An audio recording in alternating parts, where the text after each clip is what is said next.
눈앞에 1만의 대군이 달려오고 있는데 아군은 단 21명. 이런 상황에서도 물러나지 않고 맞서는 남자들이 있습니다. 그 드높은 명성으로 타국에서도 군대와 보안업체에 채용 1순위 대접을 받으며 이주민 신분으로 캐나다의 국방부 장관 자리까지 올라간 사람도 있죠. 오늘은 전사에 뜨거운 피가 흐르는 종교 집단 시크교도 이야기를 해드리겠습니다. 시크교란 종교가 일단 우리가 접하기에는 다소 마이너해 보일 수 있죠. 하지만 신자의 수만 따지고 보면 그 세가 전 세계적으로 대단합니다. 세계 4대 종교로 1위인 기독교가 신자가 가장 많고 2위는 이슬람교, 3위는 힌두교, 4위는 불교. 이 정도로 신자 수가 많죠. 그 다음으로 도교가 4천만에서 높게는 8천만 명 정도의 신자로 5위에 랭크되어 있습니다. 그리고 다음 순위 6위가 바로 이 시크교예요. 인도에만 2,300만 명에서 2,800만 명 정도의 신자가 있고 북미 대륙에 100만 명, 유럽에도 100만 명 가까이 있습니다.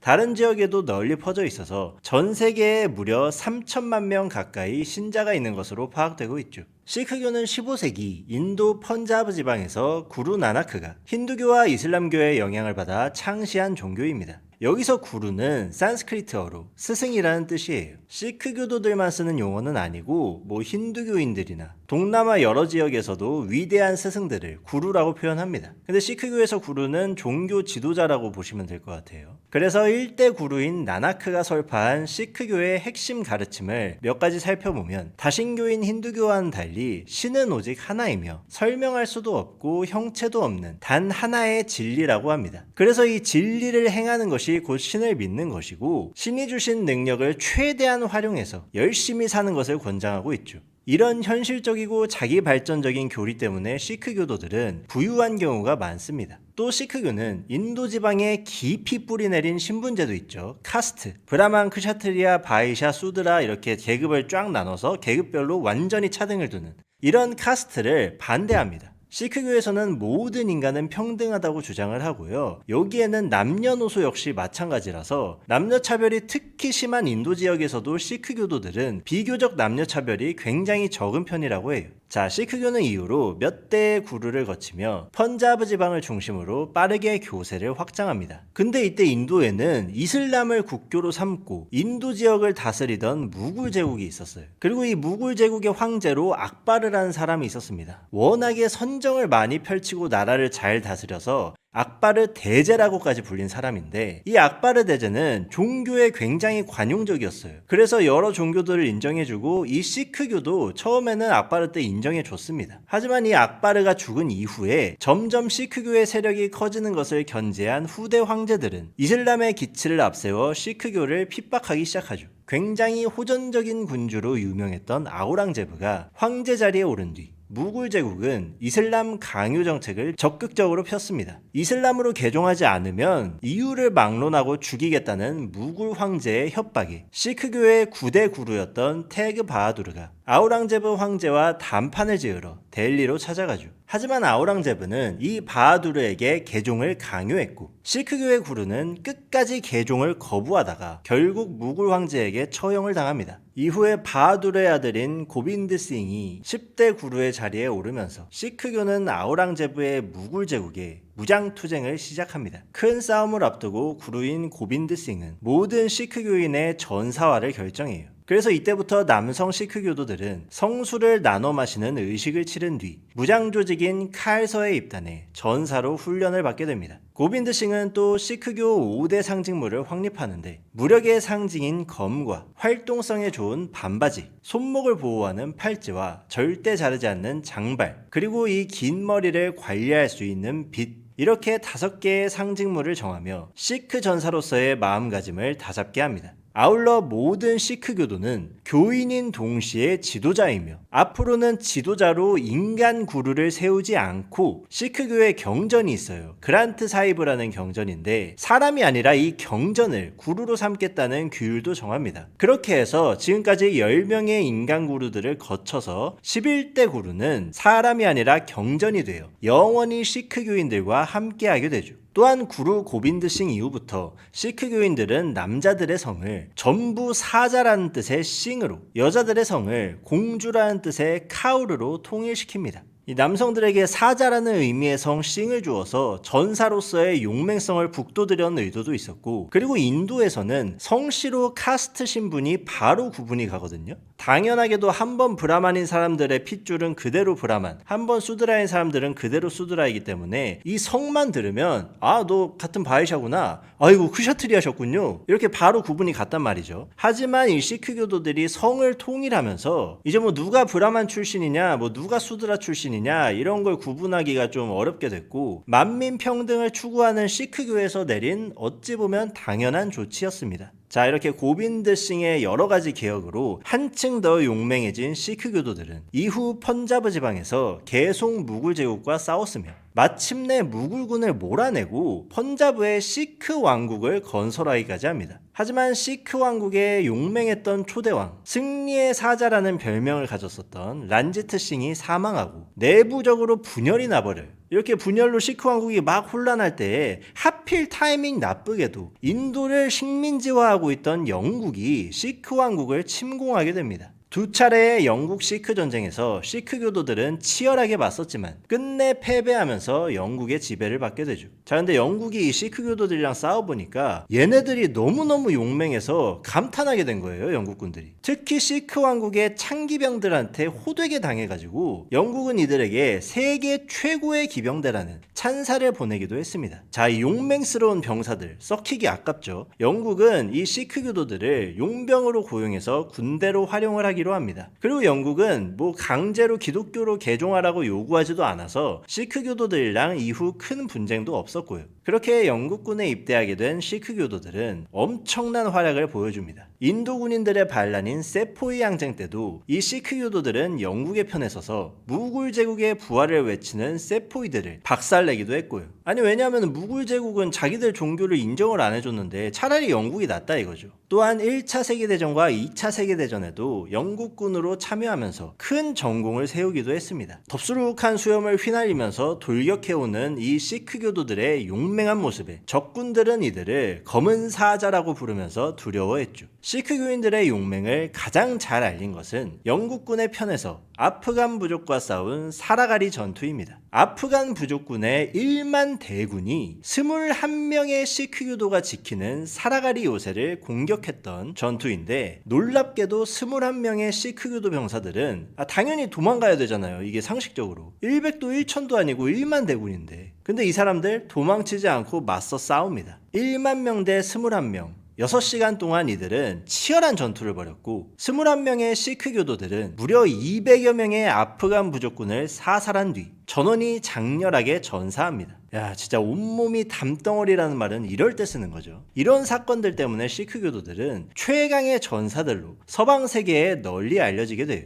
그렇게 영국으로부터 종교의 자유도 인정받고 용병 집단으로 한가닥하던 시크 교도들. 하지만 인도가 이 영국으로부터 독립한 뒤에는 상황이 복잡하게 됩니다. 자, 인도가 독립하면서 무슬림이랑 힌두교는 서로 싸우다가 무슬림은 파키스탄으로 독립을 하고 힌두교도들은 인도로 이렇게 분리가 됐잖아요. 근데 펀자브 지방에 살고 있던 시크 교도들이 갑자기 이렇게 애매해진 겁니다. 그래서 시크 교도들은 할리스탄 운동이라는 것을 통해서 시크 교인들의 나라를 따로 세워서 독립을 하려고 시도를 했죠. 이 독립운동은 큰 사건을 촉발하게 되는데 1984년 인도의 총리 인디라 간디가 소위 블루스타 작전을 실행하게 됩니다. 시크교의 성지인 암리차르로 인도 군대를 보내서 전투가 발생하게 된 거죠. 미국 언론의 보도에 따르면 인도군과 시크교도의 교전 끝에 시크교도 700여 명이 사망하고 인도군도 400여 명이나 사망을 했다고 해요. 하지만 시크교인들은 민간인들을 포함해서 수천 명이 사망했다라고 주장을 하고 있습니다. 이 잔혹했던 진압작전 이후로 인디라 간디 총리의 신복들이 그녀에게 경고를 합니다. 자, 총리시여, 지금 당신을 경호하고 있는 사람들 중에 시크교 경호원들이 있습니다. 총리께서 시크교인들을 이렇게 잔혹하게 탄압을 했는데 이놈들이 같은 시크교도라고 총리께 해코지를 할 수도 있으니까 얘네들을 해임해서 더 안전하게 경호를 하시죠. 이렇게 신복들이 강권을 했는데 보복당할 수 있다고 인디라 간디는 코웃음을 치면서 나는 경호원들을 믿는다. 얘네들은 종교보다도 자기들 사명을 더 충실히 지키는 애들이야 하면서 신복들의 이 제안을 묵살을 했죠. 하지만 인도 총리의 이러한 믿음을 비웃기라도 하듯 시크교 경호원이었던 사투안트 싱과 베안트 싱은 1984년 10월 31일 무려 기관총을 인디라 간디에게 난사하여 잔혹하게 살해해버립니다. 이후 인디라 간디는 급하게 병원으로 이송됐지만 30여 개 이상의 총상을 입어서 결국 사망했죠. 인도의 총리가 이렇게 시크교 경호원들에게 암살을 당하자 인도 각지에서는 힌두교인들이 시크교인들을 무차별적으로 학살하며 보복하기 시작합니다. 많은 시크교인들은 표적이 되는 것을 피하기 위해서 자신의 머리와 수염을 깎아야 했으며 이 고빈드 싱의 가르침이었죠. 자기 머리와 수염 평생 밀지 말라. 하지만 생존을 위해 많은 사람들이 깎았습니다. 그리고 그럼에도 더 버티지 못하고 외국으로 도망간 시크교도들도 부지기수였어요. 인도 정부는 이런 힌두교인들의 시크교도 학살을 방관했습니다. 자, 이런 상황에서 전사의 피가 흐르는 시크교 과격파들 가만히 있지 않겠죠. 테러로 보복을 합니다. 대표적으로 인도 항공기에 폭탄을 설치해서 아일랜드 남부 해안을 날고 있던 이 비행기가 상공에서 폭발합니다. 그러면서 탑승자 무려 329명이 사망하는 엄청난 테러가 일어나기도 해요. 또한 시크교도들을 군대로 공격했던 블루스타 작전, 앞서 말한 이 블루스타 작전을 지휘했던 사령관 바이디아 대장도 길에서 시크교도가 난사한 기관총 공격을 받고 즉사하기도 합니다. 자, 이렇게 강대강으로 테러로 맞섰던 시크 교도들도 있었지만 많은 시크 교인들은 외국으로 이주를 해서 정착을 합니다. 그런데 외국에 정착해서도 그 특유의 용맹성을 활용해서 군인이나 경호원 등의 분야에서 맹활약하게 돼요. 하지트 싱 사전이라는 인물이 대표적인데 어릴 때 부모를 따라서 캐나다로 이주한 그는 캐나다군에 복무를 하며 보스니아 전쟁에 참전했다가 부상을 당했고 이후 밴쿠버 경찰국에서 11년간 경찰로 일을 한 뒤 아프가니스탄 전장에 3차례나 파병을 가서 임무를 수행합니다. 그렇게 나라를 위해 충성을 바쳤던 공로를 인정받아 2015년 자유당 소속으로 국회의원에 당선되었고 국회의원이 된 지 한 달 만에 놀랍게도 쥐스탱 트리도 내각에서 국방부 장관에까지 임명이 됩니다. 자, 서구권에서 이주민 출신인데 장관으로 기용한다? 드문 일은 아니죠. 하지만 다른 분야도 아닌 국방의 총책임자로 이주민 출신을 기용하는 것은 진짜 전례를 찾기 어려울 정도로 드문 일입니다. 그만큼 군인으로서의 능력이 출중하다는 반증이겠죠. 그리고 이렇게 국방부 장관까지는 아니어도 시크교도들이 워낙에 군대에서나 아니면 경찰 쪽에서나 이런 무력을 쓰는 곳에서 출중하다 보니까 보통 경찰이라든지 군이라든지 이런 데는 자기 종교색을 잘 못 드러내잖아요. 근데 시크교도들은 경찰이나 군에서도 터번을 쓸 수 있게 허용이 되는 곳이 굉장히 많습니다. 심지어 세계 최강국 미국에서도 미군들 중에 시크교도가 있으면은 그 시크교도에게는 베레모 대신 터번을 군복이랑 비슷한 패턴으로 해가지고 터번을 쓸 수 있게 허용을 해줍니다. 그만큼 시크교도들의 어떤 용맹함이라든지 성실성, 능력 이런 것들이 세계적으로 인정을 받고 있다. 자, 그럼 다시 인도로 돌아가서 인도에 남아있는 시크교도들은 계속 테러하고 있냐? 계속 싸우다가 1994년경에 겨우 갈등이 진정이 됩니다. 오랜 갈등으로 서로가 지쳐 있었으니까. 그리고 나서 이후에 2004년이 됐을 때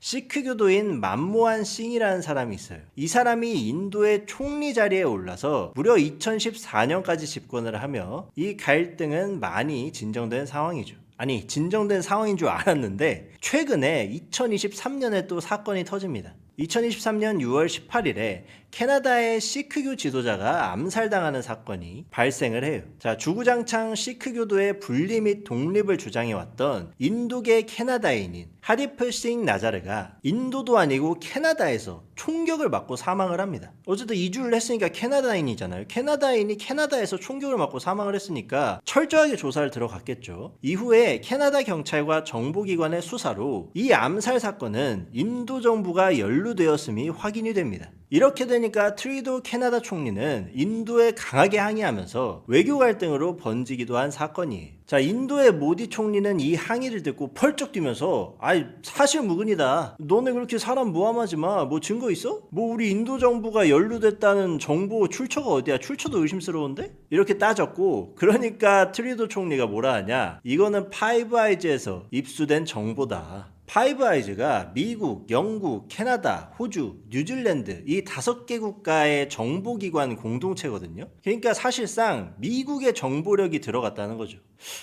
그러면 신뢰도가 갑자기 확 올라가는 것 같죠? 미국 정보력인데. 더군다나 지금 인도의 모디 총리는 힌두교 우선주의, 힌두교 민족주의를 펴가지고 시크교의 독립운동을 철저히 통제하려 하면서 무슬림을 탄압하는 그런 정책 때문에 많이 논란이 되고 있는 인물입니다. 그래서 이 사건은 진짜로 인도 정부가 개입됐을 가능성이 높고요. 이 모디 총리와 인도의 상황도 다음 영상에서 한번 다뤄보도록 하겠습니다.